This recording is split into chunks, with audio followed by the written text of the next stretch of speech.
Sutra. Moreover, elder, when beings who have committed karmic offenses die, their relatives may prepare vegetarian offerings to aid them on their karmic paths. In the process of preparing the vegetarian meal and before it has been eaten, rice, washing water, and vegetable leaves should not be thrown on the ground. Before the food is offered to the Buddhas and the Sangha, no one should eat it. If there is laxness or transgression in this matter, then the deceased will receive no strength from it. But if purity is rigorously maintained in making the offerings to the Buddhas and the Sangha, the deceased will receive 1/7 of the merit. Therefore, elder, by performing vegetarian offerings on behalf of deceased fathers, mothers, and other relatives, while making earnest supplication on their behalf, beings of Jambudvipa benefit both the living and the dead. After that was said, thousands of billions of nayutas of ghosts and spirits of Jambudvipa, who were in the palace of the Trayastrimsha Heaven, made the unlimited resolve to attain Bodhi. The elder great eloquence made obeisance and withdrew. Commentary. The Star Bodhisattva again told the elder, Moreover, elder, let me explain in detail for you as described earlier. When beings who have committed karmic offenses die, their family, friends, and relatives may prepare fine vegetarian offerings for the triple jewel to aid them on their karmic paths. They help to reduce their evil karma in the process of preparing the vegetarian meal and before it has been eaten. Rice, washing water, and vegetable leaves should not be thrown on the ground and wasted. Before the food is offered to the Buddhas and the Sangha, no one should eat it. This is why whatever is made in the temples or Buddha hall must be offered to the Buddhas first. We are supposed to make some delicious foods to offer the Buddhas on the Buddha's birthday. People can only eat the food after it has been offered to the Buddhas. In China, offerings to the Buddhas are sometimes done with 3 bowls of rice and vegetables. They are placed squarely before the Buddhas instead of set aside casually. The 3 bowls need to be placed in the middle and neatly. The fruits too. Nothing else can be set down on the place where offerings for the Buddhas go. This is a form of respect. If you set things down casually, that is a sign of disrespect toward the Buddhas. Why? For instance, you put a bunch of things in a mess before someone. He will not be happy. People who are careless casually and live like a swan may be okay with it, but put a mess in front of someone who is neat and clean will make him upset. The Buddhas are very clean, so it is wrong for you to put a mess in front of the Buddhas. We can only place offerings of fruits and vegetables before the Buddhas and not anything else. Besides offerings with 3 bowls, there are also offerings using 5 bowls, 7 bowls, 9 bowls, or many bowls. Especially on days for offerings, several tables before the Buddhas are full with vegetarian dishes neatly lined up for the Buddhas. We do not just place a huge pile of something somewhere or leave a bag of unopened cookies before the Buddhas. That is not an offering to the Buddhas, but an insult to the Buddhas. Open or uncover offerings to the Buddhas rather than just leave them there wrapped in paper. That would not be an offering to the Buddhas. It is impolite to just leave things there. Even with people, you do not just set things down and say, eat.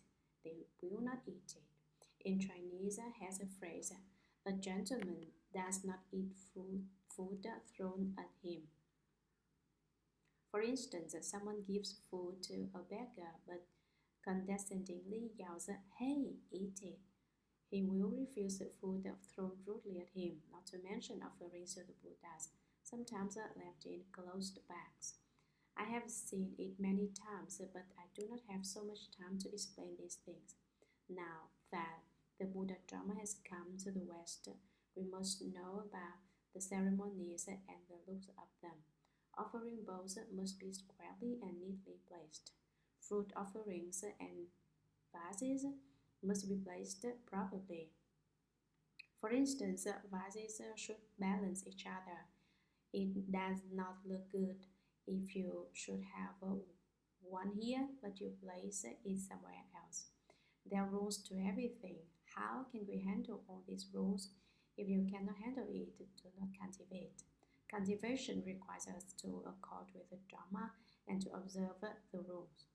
Furthermore, there are rules for monastics and there are rules for laity. Having left the home life, the senior disciple must listen to the master. The disciple second in seniority must listen to the most senior disciple. The disciple third in seniority must listen to the disciples first and second in seniority. We cannot dismiss our teachers and elders so that the senior disciple rejects the master's teachings. The disciple second in seniority must listen to his elder brother's teachings instead of slighting his fellow cultivator. The disciple third in seniority must obey the ones first and second in seniority. Do what the first and second in seniority ask you to do. If you refuse, then you are not following the rules. Do not do anything that you are not told, otherwise you are unruly too. There must be teachers and elders in the Buddha Dharma, in fact, that you cannot dismiss. Someone who left the home life one day later than you is a junior to you, while someone who left the home life one day earlier than you is a senior to you. Whoever left the home life first is older.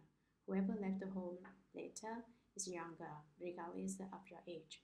You can be 100 years old, but if you leave the home life later, you are junior. You can be 1 year old, but if you left the home life first, you are senior. The day you left the home life is your birthday in leaving the home life.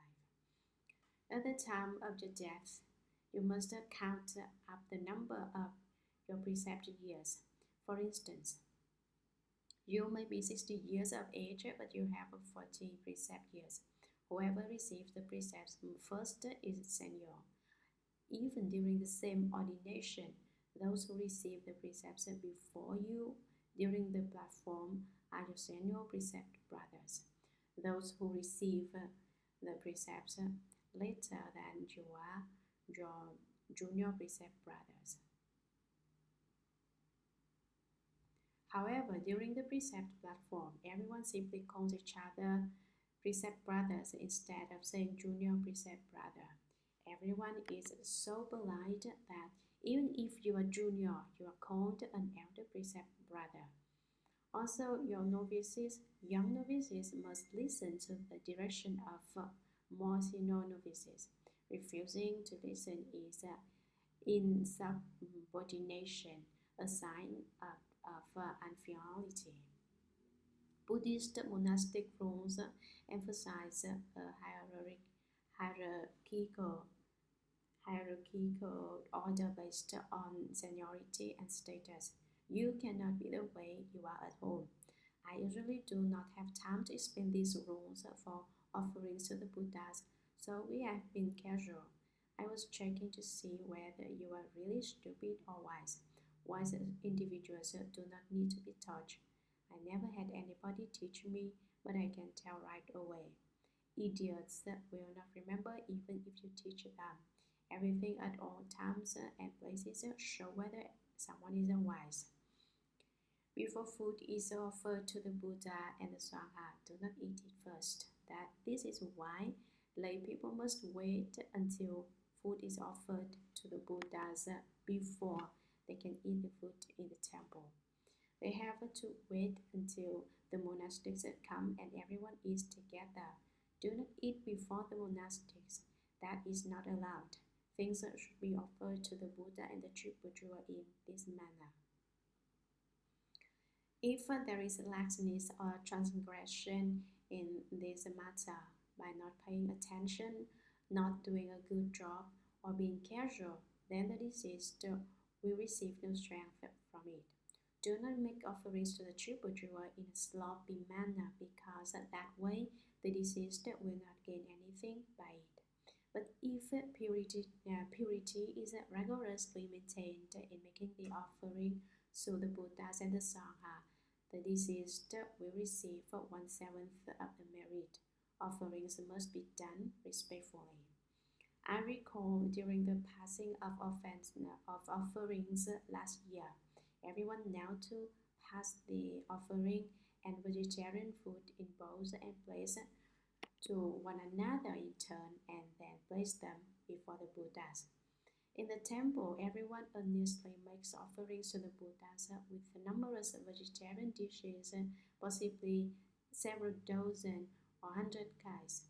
All these are placed in square plates and passed about. Some make offerings with recitation beads, some with clothes.